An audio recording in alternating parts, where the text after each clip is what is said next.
Welcome to Rants TV. Hi guys, nandito po tayo ngayon sa East Bank Road, Barangay Santa Lucia, Pasig City. Please samahan nyo po akong mag-update dito sa ongoing project ng pag-dredging dito sa floodway. Ayan po. Ito po yung update natin today, June 5, 2026.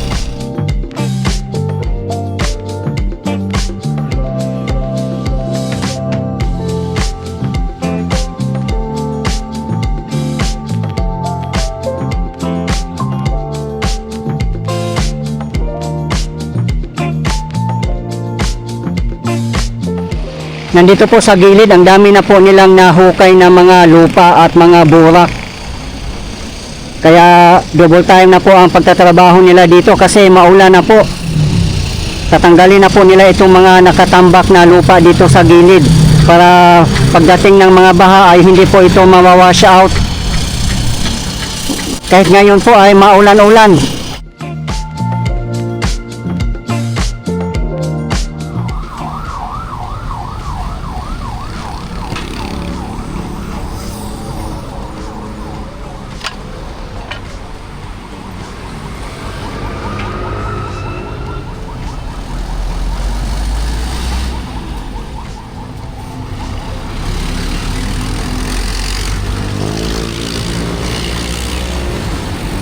Ito po yung kahabaan ng East Bank Road. Kung didiretsuhin po ito ay papuntang Cainta, Taytay, Binangonan at iba pang mga lugar.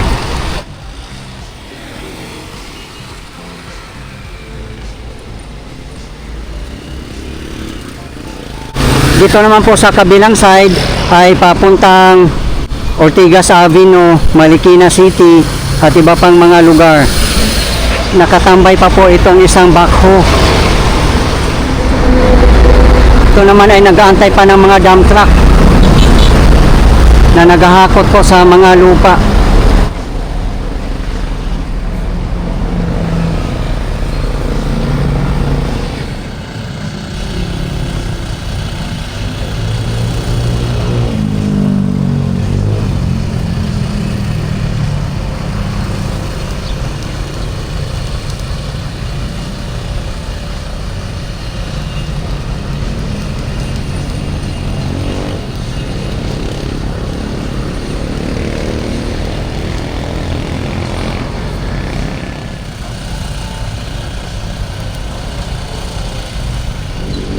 Makikita po talaga natin dito kung gaano na po kababaw ang floodway. Parang meron na nga po siyang island sa gitna.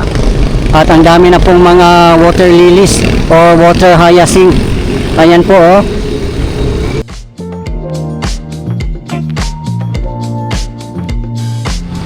Kaya mas maganda talaga na malawakang pagdidredging. Lalo na ngayon, tag-ulan na po at may mga baha na paparating. Para walang obstruction ang ilog natin at tuloy-tuloy doon sa Laguna Dibay, ang pinakadulo po ng floodway.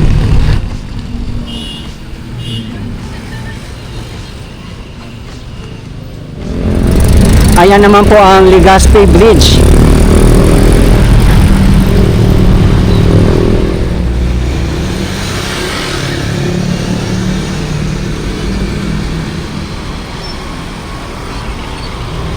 Kung didiretsuhin po natin ito ay papuntang Rainforest, Barangay May Bunga at iba pa. Yung existing flood control naman po dito ay gawa para po ito ni former President Marcos Sr. Diba guys, sobrang tagal na po ito at napakinabangan po ng husto natin. Napakaganda po talaga ang high quality project. Kasi pag substandard, kunting baha lang, mawawasak na po agad. Kahit mahinang lindo lang, masisira na rin po agad.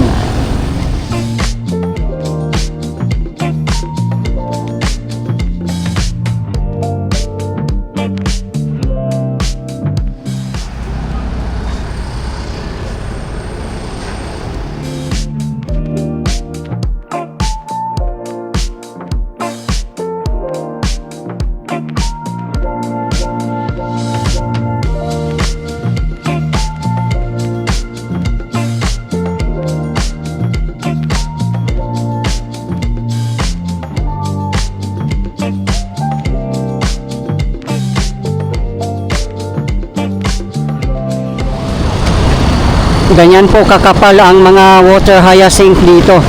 Kaya nagiging barado po siya. Hindi na po makadaloy ng husto ang ilog.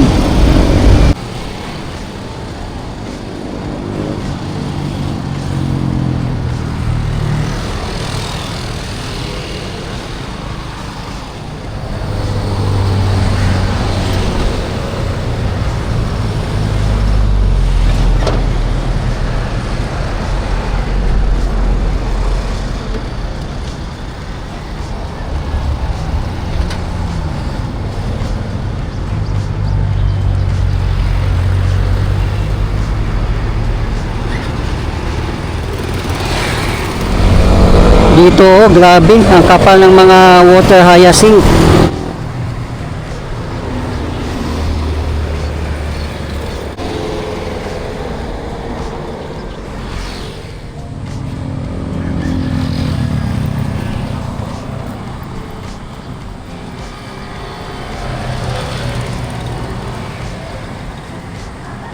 Grabe, sobrang dami pa rin pong mga illegal settler families dito na side sa may West Bank Road.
Dito na po tayo sa kabilang side ng Legazpi Bridge.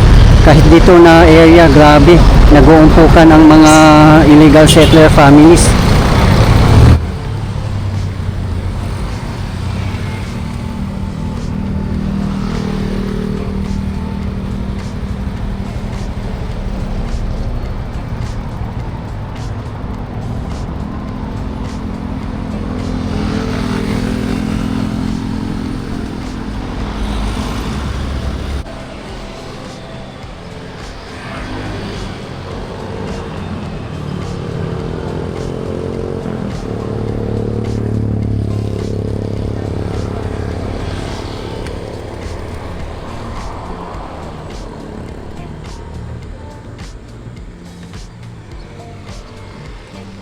Ayun naman po sa tapat natin ang Cainta Pasig Link Bridge.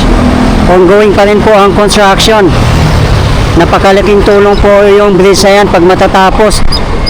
For sure maibsan na po ang traffic dito sa area.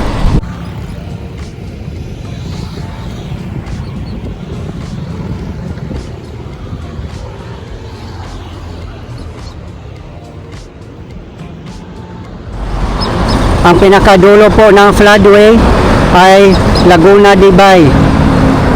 Kaya napakaganda po sana kung magkakaroon talaga ng massive dredging dito para tuloy-tuloy po ang daloy ng ilog, para hindi na po siya mag-overflow na magkukos ng mga baha. Ang floodway ay karugtong po ito ng Marikina River. At ang pinaka-source naman po ng Marikina River ay nanggagaling po sa kabundukan ng Sierra Madre. At marami nga pong nagsasabi na kalbo na raw po ang kabundukan ng Sierra Madre, pati kabundukan ng Rizal dahil sa illegal quarrying, illegal mining, illegal logging at iba pa. Kaya nagkaroon ng soil erosion. The moment na umulan, bumagyo o bumaha, ang mga lupa ay napupunta dito sa kahabaan ng Marikina River. Kaya bumababaw na po ang mga ilog natin. Grabe dito na side guys, oh. Lupa na po siya. Ayan. Tinataniman po nila ng mga mais, mga gulay at iba pa. Yung backhoe naman po dyan ay matagal na pong nakatambay yan. Sira po yung backhoe na yan.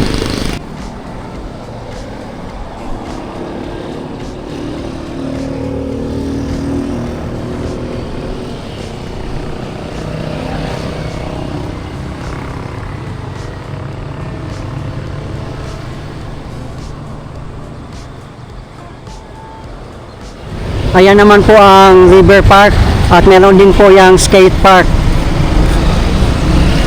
Open for public po yan.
Maganda na rin po ang kalsada dito.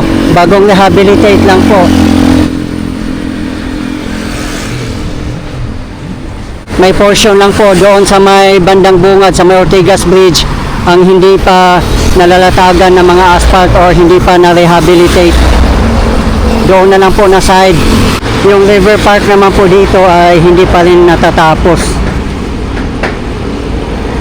Matagal-tagal pa po ito matatapos kasi dito po dumadaan ang mga backhoe at iba pang mga heavy equipments habang sila ay nagdi-dredging.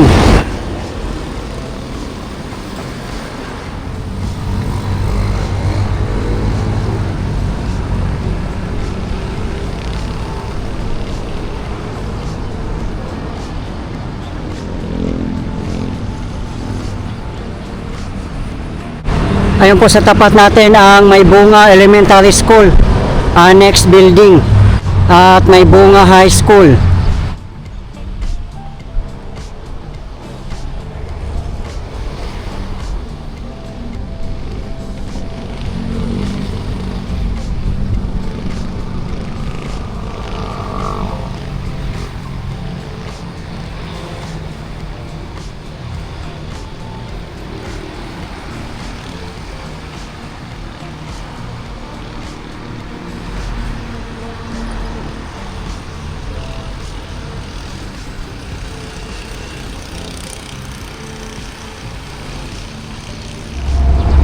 Grabe din dito na area.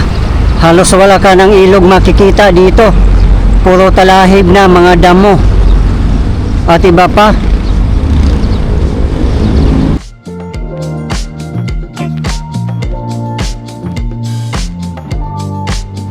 Kung matatapos na po yung project dito na river park ay napakaganda po. At ang haba po nito. Kaso lang parang matagal-tagal pa po yata itong matatapos.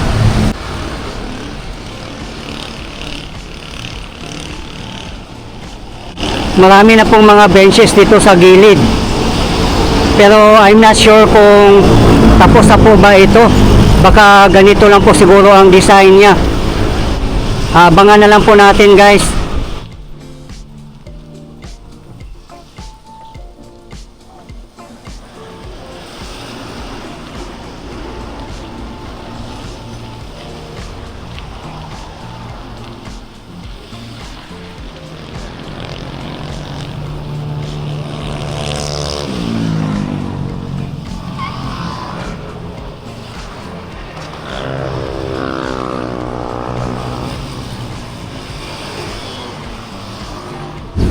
Sa mga gusto pong mapapanood ang ating updates sa Marikina River Flood Control Project ng Marikina City, Quezon City, and Pasig City ay nasa aking previous video lang po, as well as EDSA Rehabilitation and Repairs.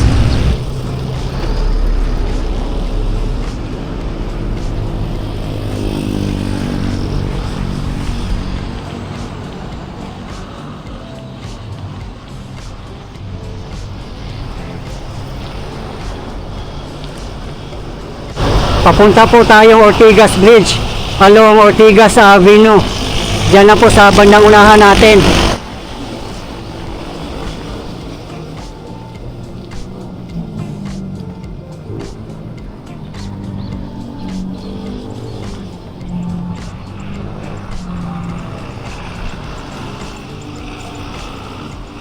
Kaya maganda na rin naman po ang bike lane dito, naka rough finish lang po.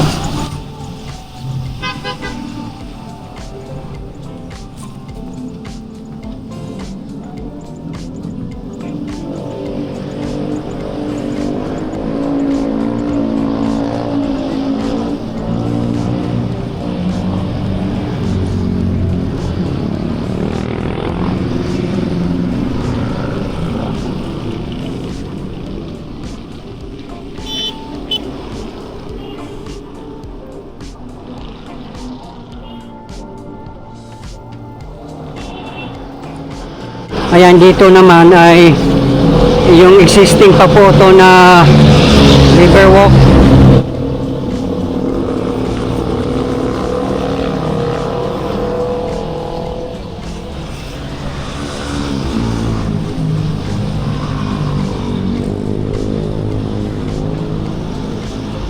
Yan, dami din mga basura dito nagkalat.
Ayan, nagsisimula na nga po pala sila dito maglilinis o mag-dredging. Ayan po, oh.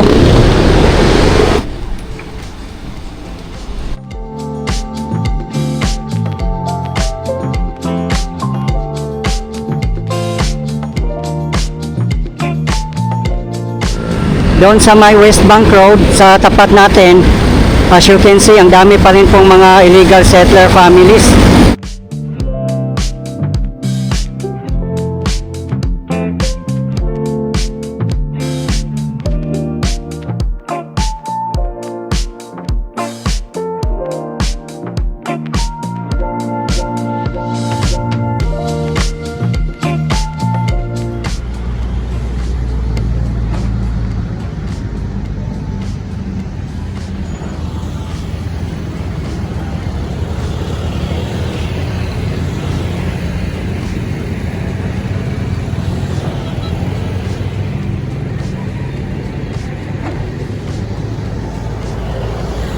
May dala po silang maraming sheet pile. Maglalagay po pala sila dyan ng mga sheet pile para protection din po sa mga nakatira dyan.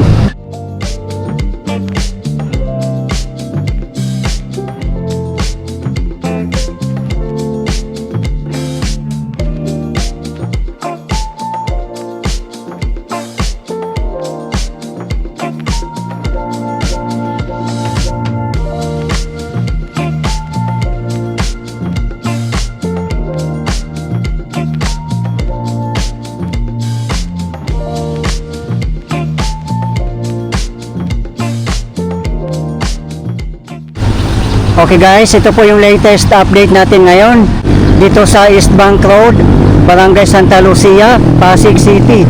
As of today, June 5, 2026. Maraming salamat po sa patuloy niyong suporta at panonood ng aking mga videos.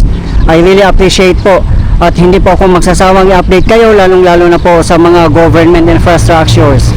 Mabuhay ang Pilipinas. Okay guys, thank you for watching and keep safe everyone.